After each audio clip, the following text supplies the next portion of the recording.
Hey guys, how's it going? Welcome back to the All In Podcast, Season 2, Episode 2. Today we have a special gift for you. We want to help you go from being a solopreneur in your business to actually building and scaling an operation, kind of like what Alex has done with his operation and what Sal and I have been able to do over these past several years with our operation. So stick around. If you are a solopreneur in real estate, whether you're a fix and flipper, a wholesaler, and you've been thinking about hiring some help and you've been thinking about building a team, this is the episode for you. So stick around. Guys, and welcome to another episode. My name is Alex Saenz, for those that don't know, and just like Carlos said, we're going to dive into going from solo to a team, right? And what we found a lot of success in is the ability to duplicate yourself in the business and not be doing the same thing over and over and over again, expecting a different result. So we want to give you guys, a process. We're going to give you guys the pros and cons of each side. Because I do know, we do know individuals that have successful real estate companies as solopreneurs.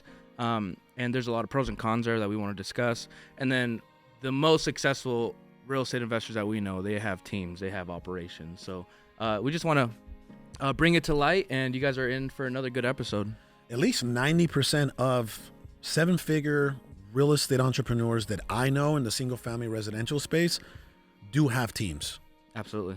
Right? And that's no coincidence. If 9 out of 10 seven-figure producers have teams, that should tell you something, right? Success leaves clues. That should tell you something. Well, okay, 90% of the time when people actually build and scale teams the right way, they start to hit that seven-figure mark.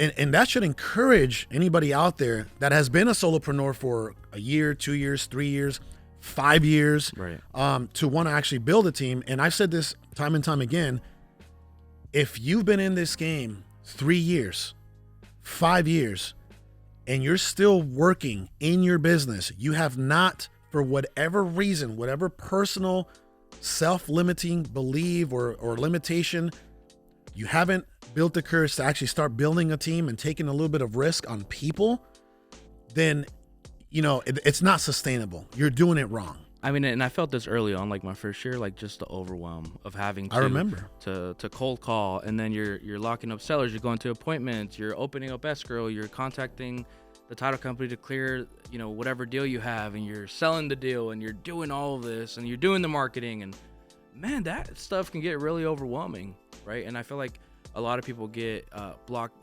They do it for a short burst, but then they get to a point where it diminishes the quality of life in other areas because they're just too busy and too they burn out too. Yeah, they're just too busy doing it, so they never scale, so they burn out, and then they get out the game. They quit the game. The way I see it, right, is if your business stops, right, because you're not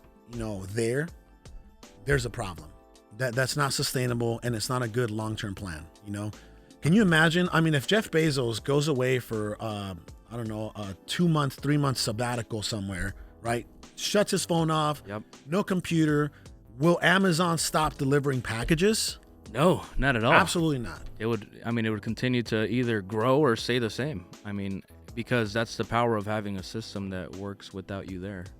And that's the goal. If you look at some of these, massive entrepreneur machines, these companies like, Quicken Loans and Chase, yep, and Amazon and Tesla. I don't think their plan was ever to be a solopreneur for their entire existence. No, not at all. No, their plan was to build it and build it with the right people and build it with the right culture and build it, yep, with the right strategies and systems and processes, because ultimately they were going to be able to gain true financial freedom if they accomplished that. Correct? Absolutely. Let's talk about the pros and cons of being solo, right? Because I think there's two worlds to it. Some of the pros, right? Some of the pros that people may think, right? And these are just thoughts of people. Hypothetically speaking, they feel like, man, if I don't have a team, I don't have more responsibility. Yep. If I don't have a team, I save more money. Yeah, right? that's a big one. If I don't have a team, I'm more in control. Yep. So these are some of the things that, every single day solopreneurs, these are the thoughts that they have every single day. And now that we are on the other side of that line, on the other side of that fence, we know for a fact that all of those are incorrect. Yeah, we're starting businesses with the intention of scaling immediately. And by scaling, I mean delegating out to team members. But that's a big one. Like, if I don't have a team, I save more money, right? And, I do want to say, like, it's all relative, because the person that's a 9-to-5, that was at a 9-to-5, let's say a year ago, and now they have their own solo real estate company or just any company, like, that's a huge win, right? Going from 9-to-5 to being a solopreneur, that is a huge win, right? That's Absolutely. a huge step forward. I think everybody has to go through that process in order to then get to a company level. So that's a huge one. So there's a lot of gratitude to be had there. But again, I think what we're trying to emphasize is, if you stay as a solopreneur, like, you will feel the pressure, you will feel the stress, you will feel, the anxiety and the and the burnout, because you're not delegating. You're not delegating any part of the business, and if you're doing it all yourself, you're just in this hamster wheel. And then you gotta think to yourself, like, man, why did I even get to this business? And initially, we all have our whys. Like, man, for me, like, I just wanted time freedom, right? Because I remember, like, my last 9-to-5 that I had at 18, I was at a call center, and they didn't give me my birthday off, and that just triggered the heck out of me, because I'm like, man, I have to work on my birthday. Like, really? And after, I quit that day. You had no control. I quit that day. No. Yeah, I had no control. So for me, it was the time freedom, right? So as a solopreneur, I had the time freedom, right? But what you end up finding out is, because we're ambitious creatures, you want to keep growing and growing, and in order to grow, you have to delegate. And so I grew to a 120K in deals my first year, part-time, and then the next year, I just skipped the whole solopreneur phase because I just wanted to build a team. So I went from 1 year solopreneur to the second year having a team. But it was because I just didn't want to feel that burnout. Yeah. Right. And I talked to so many real estate guys. They're just like, been doing this for 5 years. And what you see periodically with them is, like, huge up and downs. Right. So it's like, if they're a solopreneur, they'll hit it hard, and they'll get, they'll do really good for a few months, make a lot of money, and then they get comfortable. Or they crash. And then now they're in this slump, right? What we've identified as a company, if you have everything consistent clicking, then there's none of the roller coaster ride that tends to happen with being solo. That is a huge victory. When you go from working for somebody else under their terms, right, their schedule, their income limitations. Yep. It is a huge victory when you say, "Oh man, I'm creating my own money out of thin air." Right, my skill set is creating my own money every single day. That's a huge victory. It's beautiful. I think what we're trying to save people is pain. Ultimately, like, we're trying to say, hey, like, you're here, but when you get to here, you might experience these painful moments of growth. We're already a mile down the road from where those people are. We're trying to give everybody watching this a warning, like, hey, if you continue solo, chances are you're going to get burnt out, right? Absolutely. Or you're not going to hit the revenue goals that you truly want. It took Sal and I 3 years to even involve somebody, to make our first hire. It took us 3 years. And, granted, it's a little, the load isn't as heavy when there's partners involved in our case, right? You had the entire load on you. Sal and I distributed the load evenly. So that helped a little bit but I will say this, I wish we would have made our first hire about 2 years sooner. Wow. 2 years sooner. And why? Like, what'd you see in those 2 years? Okay, I'll tell you the first thing that I saw when we hired our first successful acquisition manager. When we hired our first successful acquisition manager, we started to immediately see more income. We started to immediately see more revenue, like double the revenue that we were doing. Wow. I was the guy closing deals. I remember, like, at one point, like, I was pretty burnt out. I was, as the guy that was closing all the deals, yes, I hit, I remember it was July 2016. I hit my first, like, we hit our first 6 figures of me closing and locking up every single deal. Right. But man, oh man, I was getting burnt. I was getting tired, And then once we hired that next acquisition manager, like the load, I was like, oh man, this is so much easier. I don't have to take as many calls.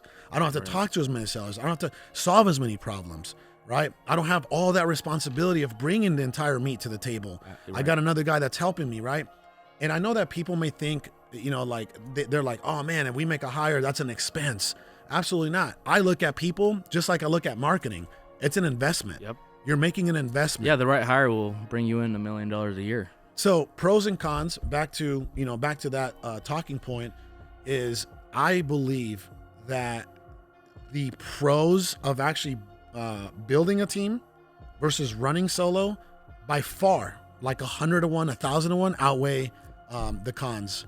Because if you take a look at those cons, it's just limited beliefs. Right? Oh, the money. I don't know if I want to pay money. I don't know if I want to take the risk. Right. I don't know if I want to lead. I don't know if I want somebody to look at me as like, oh man, like now I'm responsible for that person every day, right? So there's so many small little limitations that you just got to get through if you really want to build this thing right. Did you ever fear like leading somebody else? I mean, because you had a huge advantage in that's leading a lot of people. Management, yeah. In corporate America. Yep.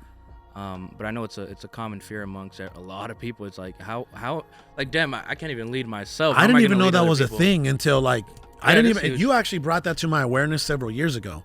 Yeah. That there's people out there that will not build a team just because they're afraid to take on a leadership position. Yeah. I didn't even know that was a thing. Like not in my world, I didn't know that was a thing. You know what I mean? Yeah, because a lot of people like, man, how am I going to have somebody depending on me to put food on their family's table? Right, and that thought alone scares a lot of people. For me, I always felt like I had I would commend sports because it just taught me to be a leader. So like that leadership was naturally developed through sports for me growing up. Yep. So my first hire, I didn't go through that phase. My thing is like, how can I become a better leader? It wasn't about, hey, I'm scared to lead. It's like, no, how can I be? But see, you're asking the right question. Yeah, and that's the right question to ask. Yeah. It's like and that's where I want to transition to, because it's not being like, the fear shouldn't be, hey, I'm scared to be a leader, or I'm scared to hire or lead other people. I've never led before. Yeah, like that's normal, right? Like I really believe that none of us are born leaders. It's developed. Now, let me repeat what you just said, right? Yeah.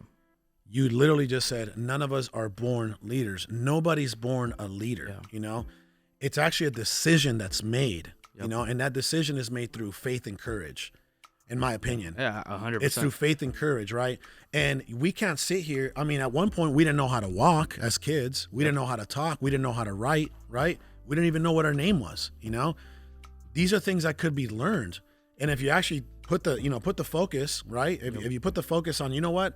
I'm going to have to lead because I have to grow a company. There's a lot of tools and resources out there. There is, yeah. John C. Maxwell, doesn't he have like 50 leadership books? Yeah, tons of right? leadership books. Some of the best leadership books out there are from John C. Maxwell.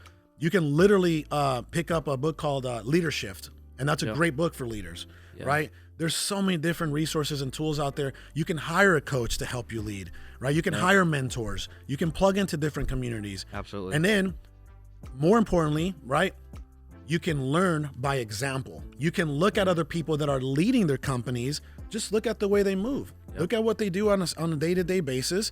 And, it doesn't take a rocket scientist to know, okay, well, maybe I should be doing a Monday morning meeting. Maybe I should be holding people accountable, The right thought process is not, man, I can't lead, or I'm scared to lead. It's, hey, how can I become a better leader? And if you just know the why, you're going to figure out the how. Again, if you know your why on why you're trying to grow this company, then the how is just going to come, and you're gonna get the how in forms of books and resources and mentors. But it's a journey, and I definitely encourage everybody to embrace, just become a better leader. It's an invaluable skill. The hardest part, or the hardest task was already made when you decided to build a business. Right. That outweighs the whole fear of leadership by so much. The fact that you stepped up to the plate, right? Even whether you admit this or not, you're already leading because you stepped up to the plate and you said, you know what? I'm going to build a business. You're already leading. Yep. You're already separate from like the entire herd at that point. You're part of that 3%. So if you had the faith and the courage in yourself to do that, do not allow the fear of not being able to be a good leader keep you from building a team.